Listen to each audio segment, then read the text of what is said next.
How dare you? You dare spy on fairy Chang'e bathing? Wuzu's life flips from dodging debt collectors to peeping on bathing goddesses. College student Wuzu is broke and cornered by debt collector Shen Qingjue. He collateralizes his family's old shack, unaware it leads to the divine.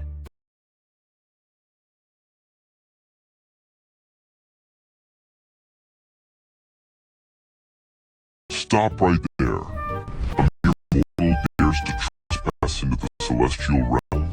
Wuzu falls into the celestial realm, where the legendary young Jin gives him a cold welcome. He's immediately dragged to face the heaven's highest authority. Wuzu insults the bratty emperor and nearly gets 30,000 lashes until a savior arrives. Take this rude fellow away and give him 3,000 lashes. Wait, 30,000 lashes. His savior is his immortal grandfather, who explains Wuzu's unique body can bridge both worlds. I didn't pass away. I've been a cultivator for many years. I survived the trials and achieved immortality. As for how you got here, it's all thanks to the secret door in the old house. Grandpa makes Wuzu the exclusive shopper for gods.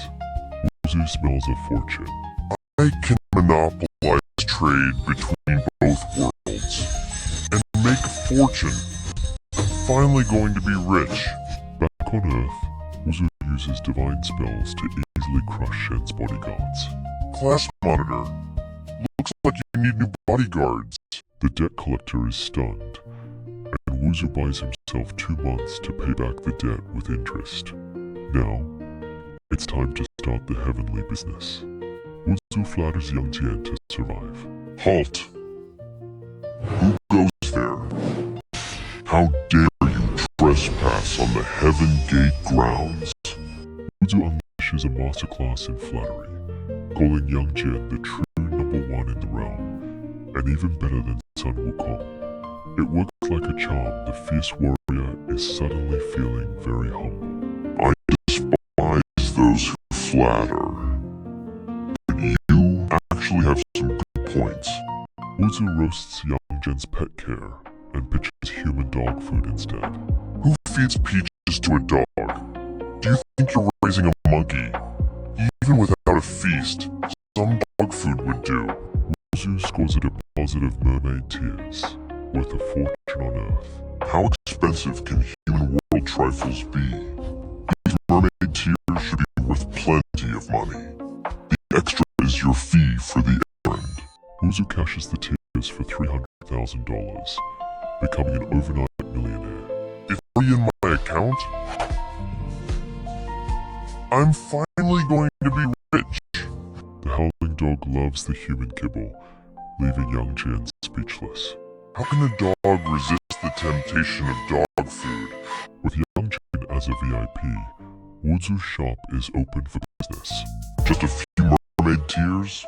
I have plenty. This dog food, I'll take it.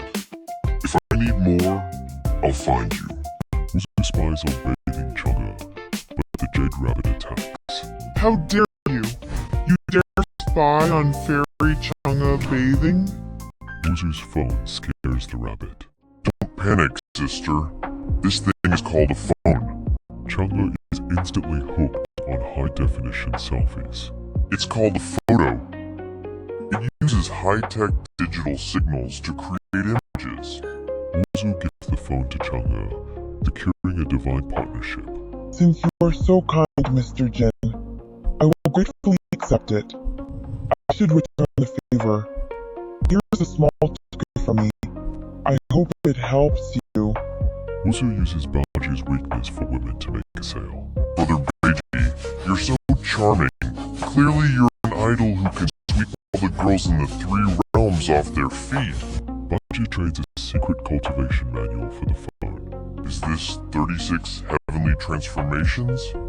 Isn't this your secret manual? And it's even in simplified Chinese. Wuzu gains divine power, but the gods are starting to notice. Deal! The real game begins. Is this the new proxy shopping store? With the manual in hand, Wuzu's path to power has officially begun, but he quickly learns that personal shopper means dealing with some very eccentric customers. His first new client has a forehead so massive it could have its own zip code, leading Wuzu to wonder if he's finally met an alien. This isn't an extraterrestrial, it's the legendary star of longevity himself, looking for a way to manage the exploding human population that his divine energy can no longer keep up with. This phone has a digital red envelope feature. With just a tap of your finger, you can distribute your grace. The old immortal is exhausted from traveling across the realms to deliver blessings, but Wuzu has the ultimate 21st century solution for a tired god. He introduces the star of longevity to the magic of digital red envelopes, proving that even divinity can be automated. The immortal is absolutely mesmerized as Wuzu demonstrates how to register an account and send grace with a single tap. It's a total game changer for the heavenly bureaucracy. Wuzu gets a phone and receives a shocking return gift. Take this peach as a return gift for young friend then. Though it's only 3,000 years old, mortals who eat it will be immune to all diseases and gain immense longevity. A 3,000-year-old peach for a cheap smartphone? Wuzu just pulled off the trade of a lifetime, securing health and wealth in one bite. Back on Earth, Wuzu sees Lin Huan harassed by the arrogant Zhao. I'll help you cool off first. The entire bar goes silent as Wuzu splashes a drink right into Zhao's face, turning the birthday boy into a wet mess. Zhao puts a bounty on Wuzu, who senses demonic energy in him. Trying to play the hero without knowing your place. Get him. To whoever breaks his arm, I'll give $300,000. Wuzu makes short work of the lackeys, but the real shock comes when Zhao unleashes a burst of demonic energy, revealing his true nature as a wolf demon. Wuzu tests his new powers against the demon. The pushing mountains and filling seas. The mountain-pushing palm hits like a freight train, sending the wolf demon flying and proving that Wuzu's divine training is the real deal. At the hospital, Wuzu sees He Wu-chang claiming a soul. Little sister, I'm taking your soul. Soul-locking chain. The Reaper is just trying to meet his monthly performance quota, but Wuzu isn't about to let a life be traded for a corporate review. He Wu-chang mocks Wuzu, claiming only a legendary flat peach could save the girl. He doesn't expect this random mortal to actually be carrying the rarest fruit in the three realms. Flat peach? Flat peach? Flat peach? You're just a commoner. How do you have such treasures? The sight of the celestial peach sends the Reaper into a panic, realizing he's dealing with someone with serious heavenly connections. Realizing Wuzu is the famous great immortal Jin, who owns the heavenly shop, He Wu-chang flips from Reaper to fanboy in seconds. He starts laying on the flattery thick, hoping to get in on the business. I didn't realize you were the great immortal Jin who owns a ship in heaven. Your name is famous in the underworld. My admiration for you is as deep as the ocean and as endless as time, like a mighty flood that cannot be stopped. Wuzu sees a golden opportunity to expand his sourcing empire into the underworld, turning a deadly encounter into a profitable partnership. In heaven, Wuzu meets the stunning Taishang Laojun. You are my lord Taishang Laojun? You're such a cool beauty! Sister Jun needs a rare flame spirit grass from the mortal world, and offers Wuzu her personal sickle for protection, setting him on a dangerous new quest. Before leaving, Wuzu is cornered by the furnace boys, Jing Zhao and Ying Zhao. They are desperate for phones of their own, and offer up their powerful replicas the golden cord and the purple gold red cord for a trade. The effects are the same as the originals, but much weaker. Can only be used once a day. Even if they're just once a day knockoffs, Wuzu knows that these tools will be invaluable. He seals the deal and prepares for his trip to Panlong Snow Mountain. Arriving at the Snow Mountain, Wuzu finds his fierce debt collector Shen Qingjue Qingjue being harassed by local punks. It seems even a powerful woman like her needs a hero every now and then. He is my boyfriend. Shen uses Wuzu as a fake boyfriend to clear the air, and Wuzu agrees mostly because she promises to waive the interest on his massive debt. It's a win-win for everyone except the punks. Punks challenge Wuzu to a ski race. He raises the stakes. Wait, who says I can't ski? Want to bet on a race? If I win, you buy dinner. If I lose, the girlfriend is yours. Shen is furious at being used as a gambling chip, but Wuzu just gives her a wink. He knows exactly what he's doing. Wuzu wins the race and racks up a massive bill. Damn it. Specifically ordered the most expensive dishes. I'm out of money. Let's go. Let's go now. Before he orders more. The hunt for dangerous grass begins. I only said that to help her out of a jam. How could I date a violent girl like her? Wuzu is deep in the frozen peaks of Panlong, but it's not just the cold he has to worry about, it's the fiery temper of his creditor. He thinks he's safe bad-mouthing her behind her back, but Shen Qingjue has ears like a hawk. Who's there?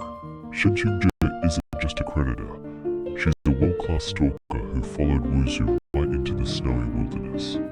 The argument over personal space quickly turns into a high-altitude wrestling match. Shen charges toward a cliff, leading to a vertical drop. Darn, she's actually flying.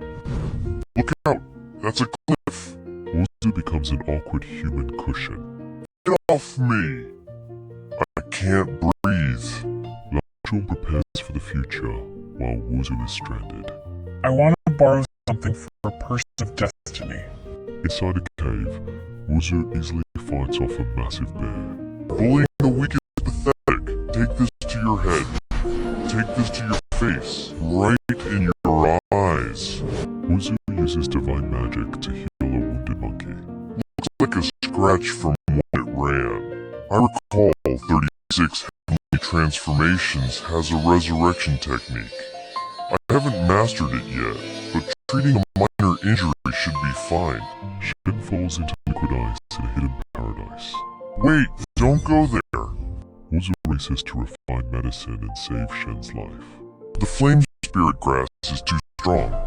It must be refined before a mortal can take it. This is my first time refining medicine. Wuzu delivers the medicine mouth to mouth, complicating things. I really am a genius. Let's get one thing straight. If you're unconscious, I have to feed you mouth to mouth. I'm not trying to take advantage of you. The grass turns Shen into a literal firebrand. Hey, stop it. You're taking your clothes off? Oh my god. How is she so strong? Li Xiao, the Fire Lord, hunts for the same grass. There's no spirit clan are so stubborn. Tell me where flame spirit grass is now. Or what? Shen wakes up and assumes the worst about Wuzu. Freeze! Tell me, why aren't we wearing clothes? Li Xiao tracks the grass to their doorstep. I searched far and wide, only to find you right here. I can smell the scent of flame spirit grass on you. The grass is gone, so Wuzu trolls the demon. You already ate the flame spirit grass. If you want it, you'll have to look in my toilet. Buffing insect arrives to trap the Fire Lord. So that cultivator was your father? His flesh and blood. Help me gain more power.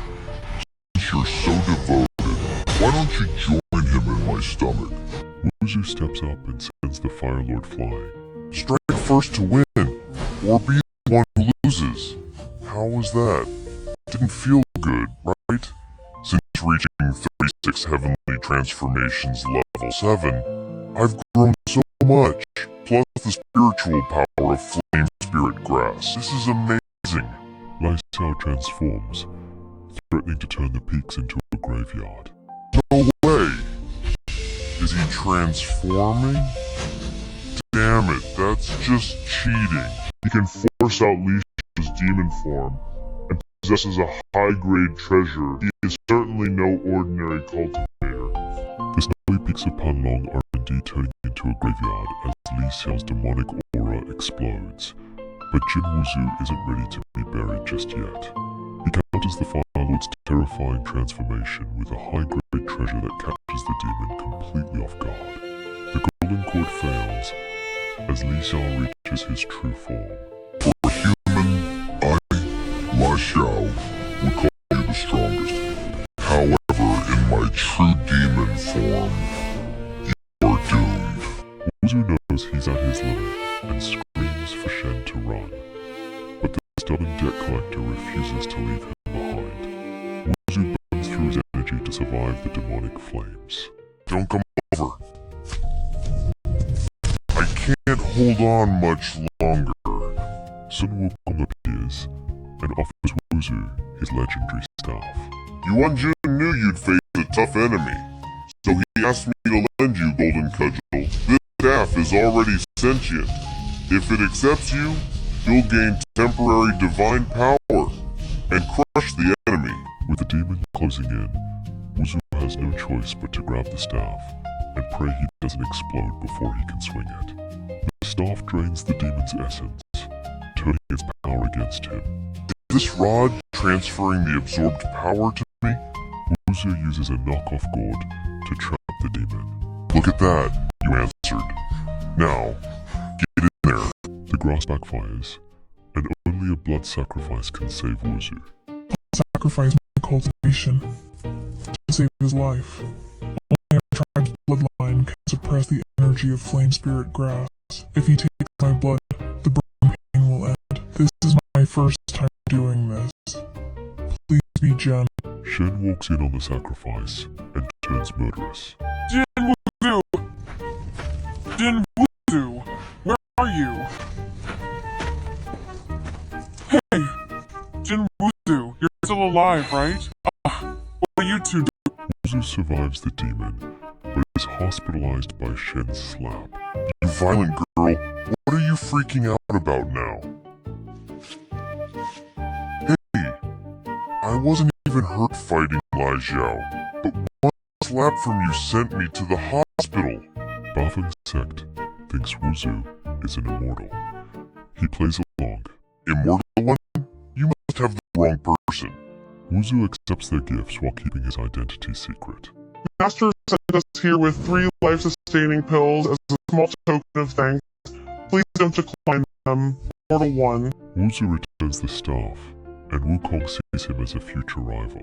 You keep it for now. I'm up in the heavens anyway, with no chance to fight. But your cultivation is still weak. Each use will damage your body, so don't forget that. Wuzu discovers Neja's secret at Chang'e's palace. Mr. Jin, what are you doing here?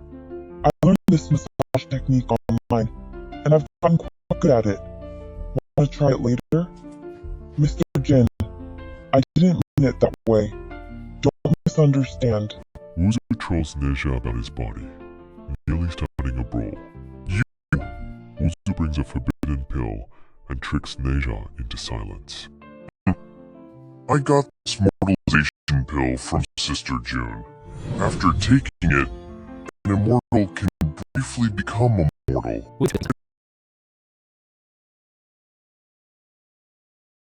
Did a flower just bloom on your head? The cosmic disaster Jin Wuzu was worried about is officially in motion. He's actually smuggling the moon goddess out of her palace, and he even tries to drag a reluctant Prince Neja into his mortal worlds game. Neja acts like he has zero interest, but his divine physiology is a total snitch. Neja's mouth says no, but the lotus flower on his head says he's dying to go. It turns out the legendary third prince is just a simple kid who can't hide a lie to save his life. They barely clear the South Heavenly Gate before running into the last person they want to see, Erlang, the celestial enforcer. Wuzu is ready to start writing his will, but it turns out the three-eyed god has a hilarious weakness that saves their necks. So many fairies. Besides, they all look the same. What? Should I know every single one? Look at you stammering. It's just a secret meeting with a fairy. Why so nervous? Young Jen can identify every dog breed in existence, But when it comes to goddesses, he's got the face blindness of a brick. Wuzu leans into the lie, pretending it's just a secret date, and even scores a shopping list for the celestial hound Xiaotian.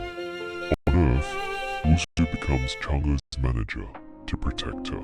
I am Mr. Chang's manager. I handle everything for her. He's already calculating the commission in his head. Who knew being a celestial smuggler could be this lucrative? But the scout's departure is the least of his worries, as some familiar faces appear. Shen catches Wuzu on a date and turns jealous. This guy, after what he did to me, now he's out messing around with someone else. Let's go! We're going to confront him. The university tour turns into a battlefield of awkward questions. Jen and her friend Ling Hua are stunned by Chang'e's skin and style, but the tension is about to be broken by something far more dangerous than a jealous creditor. The Eagle clan snatches Chang'e during the argument. Help! Mr. Jin, save me. Wuzu is left in the dust, cursing his low-level cultivation. He tries to summon the power of the golden cudgel, only to find out that even legendary divine weapons need time to charge. Wuzu hunts dog demons to find the nest. Time to try my original kick. The Nutcracker kick. It's not an elegant move, but it's incredibly effective against a pampered demon. Wuzu isn't here to play fair. He's here to save his goddess, even if it means fighting dirty. Wuzu duels Zhao Ye for information and wins. Sure, I'm the one who lost. If I can take this from your hair without a sound, I can just as easily crush your skull. He wins a location and a bit of respect from the demoness, but his victory lap is cut short when Shen Qingjue arrives to drag him away from the floating. Meanwhile, at the demon nest, the Eagle Queen has some truly disturbing plans for her captive. She doesn't just want to eat Chang'e, she wants to use her immortal body as a vessel to breed a new generation of demon lords. I won't end you just yet. I need your immortal body as a vessel to give birth to my daughter. The Queen casts an enchantment spell that turns the moon goddess into a dazed victim. Chang'e's divine will begins to crumble under the weight of the dark magic. Wuzu crashes the party, kicking the Queen in the face. To be kissed by my shoe should be your honor. He tries to distract the demons with a barrage of fried chicken. It's a chaotic rescue attempt that proves Wuzu's modern weapons are as unpredictable as his personality. Wuzu video calls Laozhong to save Chang'e from a spell. I don't want to see anything. I have serious business. I have a friend who was hit by Eagle Claw Queen's spell. Her face is flushed, and her body is burning up. Is there a way to break it? The old alchemist isn't fooled by Wuzu's asking for a friend act, but he gives him the solution. Wuzu realizes the purple gold gourd can solve his problem without him having to sacrifice his own body. But the secret is finally out. While Wuzu is playing hero, a mortal livestream catches Chang'e on camera, and the Heavenly Emperor is scrolling through his feed in the bathroom. The moon goddess is a trending topic for all the wrong reasons. What is going on? Why is Chang'e in the mortal world? Neja arrives to arrest Chang'e, but Wuzu defies the heavens. I've got her here, so I'm responsible. Nobody's taking her today. He stands between the moon goddess and the third prince, ready to face the full might of a celestial warrior, just to keep his promise. Wuzu declares Earth his turf, and stands his ground. Humph! The mortal world is my turf. The battle for Chang'e begins. Since ancient times, Tathagata Buddha Palm suppressed Sun Wukong. Today, Jin Wuzu will crush the third prince. The air crackles as Wuzu's declaration of war turns into a brutal reality. He's not just a mortal personal shopper anymore. He's a man throwing hands with the celestial war machine. Launching a mountain whipping kick, he forces Neja to reveal the terrifying power of the 36 heavenly transformations. It's pure madness. Wuzu is using the very techniques that once pinned the great sage, trying to prove that even a mortal can make a god bleed. Wuzu shatters Nezha's legendary spear with one strike. Ah! How is this possible? To so easily break my lotus-fixing spear? Wuzu follows through with a finishing blow. Wuzu collapses. Chang'e trades her freedom to save his life. As long as you save him, I'll return for my punishment immediately. No more delays. Ninja is moved by the sacrifice, but the law is the law. He takes Chang'e back to the heavens, leaving Wuzu behind in the cold. Wuzu wakes up to find the divine beast Baize. What? The legendary beast Baize is actually a cute girl? But the shock wears off fast. Wuzu realizes he's awake, but Chang'e is gone, and time is running out. Wuzu is ready to storm the heavens again, but Baize drops a truth bomb. Chang'e is facing execution tomorrow. He's desperate, begging the divine beast for any way to save her, even if it means selling his soul. Baize agrees to help, but only if he promises her 3 unknown favors. Not just 3, even 30. I'll agree to all of them. He doesn't care about the price. He's heading back to the realm of the gods to face the Emperor himself. In the middle of the celestial trial, Wuzu makes the most disrespectful entrance in history.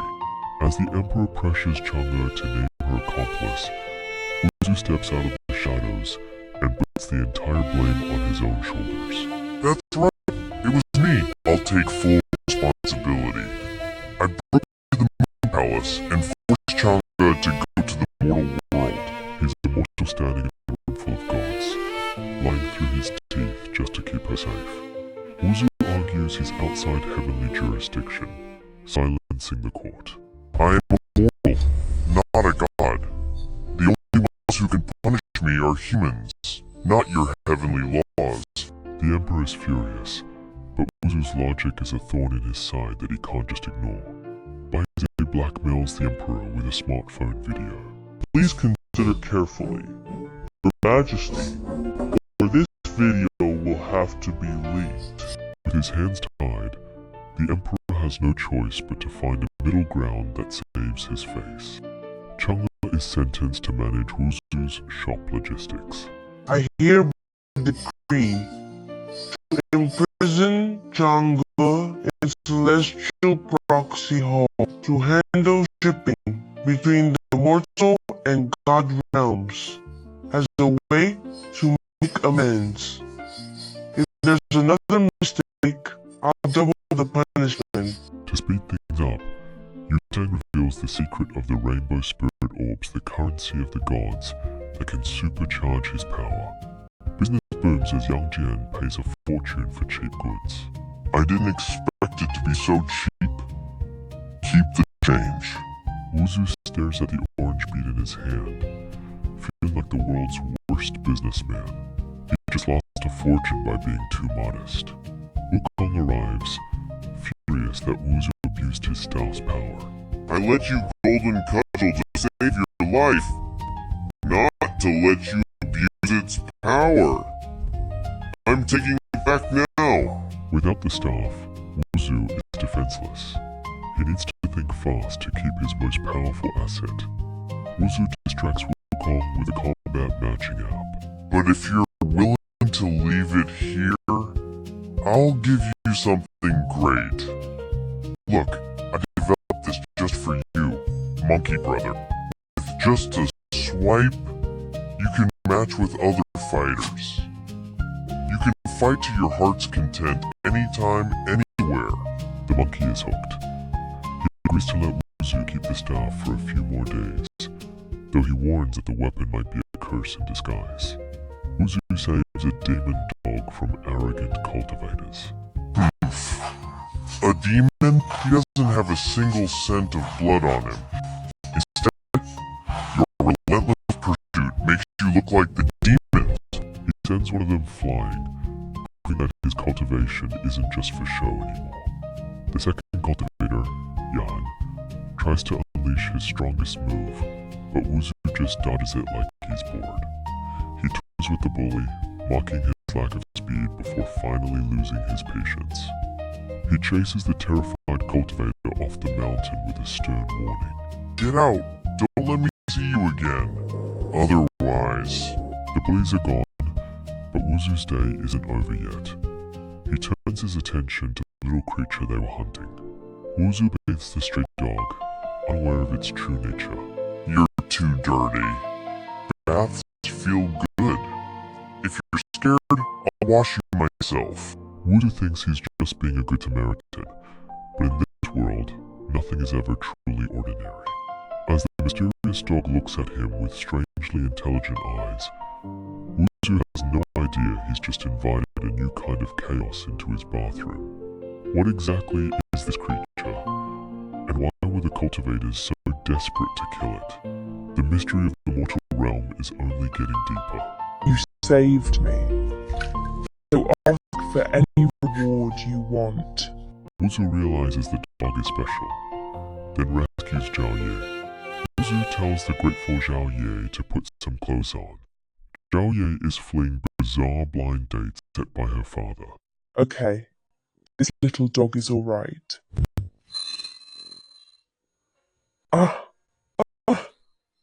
Creep! I'm calling 911. Her sanctuary is soon invaded. The shop's morning quiet is shattered when a powerful presence arrives at the door.